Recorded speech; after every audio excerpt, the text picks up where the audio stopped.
भारत की खुफिया agency raw को कैसे बनाया गया, कैसे इस एजेंसी ने मोसाद, CIA और KGB को चौंका कर रख दिया।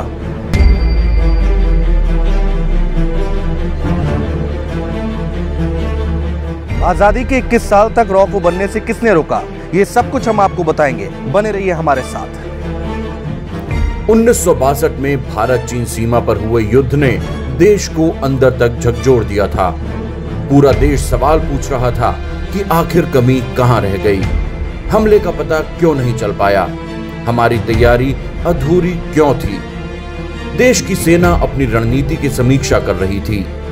सामरिक फैसले लेने वाले राजनीतिक लोग सदमे में थे। किसी को कुछ समझ नहीं आ रहा था और ना ही आगे का रास्ता दिख रहा था। इसी कश्मकश के बीच देश महसूस करने लगा कि भारत को एक ऐसी खुफिया एजेंसी की जरूरत है जो आने वाले खतरे को पहले से भांप ले। तत्कालीन प्रधानमंत्री जवाहरलाल नेहरू को यह फैसला लेना था और तुरंत लेना था। साथ ही उन्हें एक ऐसे शख्स की जरूरत थी जो इस काम को बेहतर तरीके से अंजाम दे सके। इसलिए उनकी नजर गई अपनी पर्सनल सिक्योरिटी के हेड रामेश्वर नाथ काओ पर। हालात गंभीर थे। तुरंत एविएशन रिसर्च सेंटर की स्थापना की गई और RN काओ को उसका चीफ बना दिया गया। ARC का काम था दुश्मन पर नजर रखना, लेकिन इसके पास सीमित साधन और सीमित अधिकार थे। जबकि आवश्यकता केवल दुश्मन की पहचान करने की नहीं थी, बल्कि दुश्मन की प्लानिंग को ही बर्बाद कर देना जरूरी था। वक्त तेजी से गुजर रहा था। इससे पहले कि सरकार किसी नतीजे पर पहुंचती, 27 मई 1964 को तत्कालीन प्रधानमंत्री जवाहरलाल नेहरू का निधन हो गया। नेहरू के निधन के 13 दिन के बाद 9 जून 1964 को देश की कमान लाल बहादुर शास्त्री के हाथों में आ गई।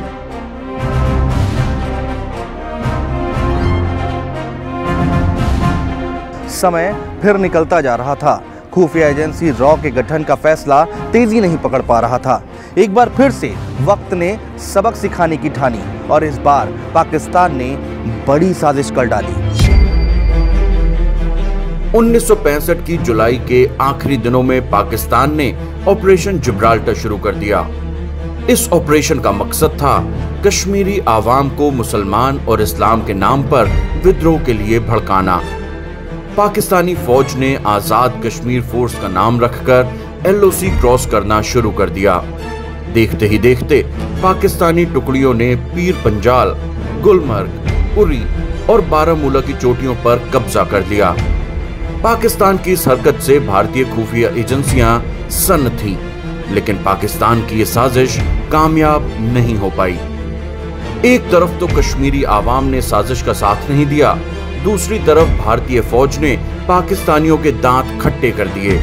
इसका नतीजा ये हुआ कि भारत और पाकिस्तान के बीच में भयंकर लड़ाई शुरू हो गई, जो ताशकंद समझौते के साथ अंजाम तक पहुंची। इस समझौते के दौरान ही 11 जनवरी 1966 को तत्कालीन प्रधानमंत्री लाल बहादुर शास्त्री का ताशकंद में निधन हो गया। खुफिया एजेंसी रॉ के गठन का काम एक बार फिर से अटकता हुआ दिखाई दे रहा था, लेकिन तारीख थी 24 जनवरी 1966, जब देश की कमान संभालते ही प्रधानमंत्री इंदिरा गांधी ने इस ओर ध्यान देना शुरू किया। इंटेलिजेंस ब्यूरो के डिप्टी हेड रामेश्वर नाथ काओ ने ब्लूप्रिंट पहले से ही तैयार कर रखा था। ये प्लान तत्कालीन प्रधानमंत्री इंदिरा गांधी के सामने रखा गया। इंदिरा गांधी ने देश के अंदर और बाहर दोनों खतरों को भांपा और बिना देर किए एजेंसी की स्थापना के लिए हरी झंडी दे दी, जिसके बाद 21 सितंबर 1968 को भारत की खुफिया एजेंसी की नींव पड़ गई। इसका नाम रखा गया रिसर्च एंड एनालिसिस विंग, यानी रॉ। रॉ के लिए ध्येय वाक्य है, धर्मो रक्षति रक्षिता। धर्म तभी आपकी रक्षा करता है जब धर्म की रक्षा होती है, यानी कि धर्म का पालन होता है। और रॉ के लिए सबसे बड़ा धर्म राष्ट्र धर्म है। रॉ के पहले चीफ बने रामेश्वर नाथ काओ। काओ एक कश्मीरी पंडित थे जिनके पिता श्रीनगर से वाराणसी शिफ्ट हो गए। काओ ने इंडियन पुलिस सर्विस ज्वाइन की और फिर वो भारत के इंटेलिजेंस ब्यूरो में चले गए। काओ की डायनामिक पर्सनैलिटी और तेज दिमाग ने भारत को एक खुफिया एजेंसी दी जो कुछ ही दिनों में दुनिया भर की खुफिया एजेंसियों के समकक्ष खड़ी हो गई। अलग बांग्लादेश का गठन, सिक्किम का विलय और भारत के परमाणु कार्यक्रम की सुरक्षा। रॉ ने चंद साल में ऐसा काम कर दिखाया कि अमेरिका की CIA, इजराइल की मोसाद और रूस की KGB को भी रॉ का लोहा मानना पड़ा।